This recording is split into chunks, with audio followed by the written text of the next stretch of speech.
Ден 4, в който ремонтирам мечтаното ми ателие.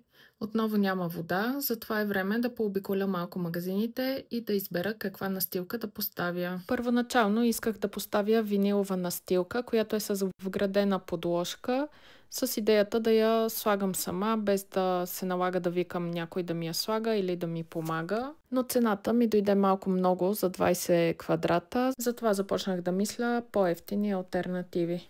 Втория вариант, който много харесах и много исках, е да сложа мокет. И то е един специфичен цвят, свежо-зелено, но намирах само някакви подобни като трева за външна употреба. Нямаше мокет, който да е точно този зелен цвят, който искам.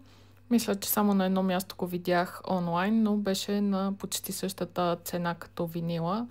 Така че се отказаха и предвид, че ще идват деца да рисуват, може би не е най-хигиеничният вариант. В крайна сметка реших, че ще сложа балатум като лесен за слагане и на достъпна цена, но се оказа, че в един от магазините има по-евтин ламиниран паркет от балатума на квадратен метър и реших, че си заслужава усилието да се нареди ламиниран паркет, за да бъде по-дълготрайна и качествена настилката. Това мое решение автоматично ме вкара в едно ново приключение по редене на ламиниран паркет, за което ще ви разкажа в следващите видеа.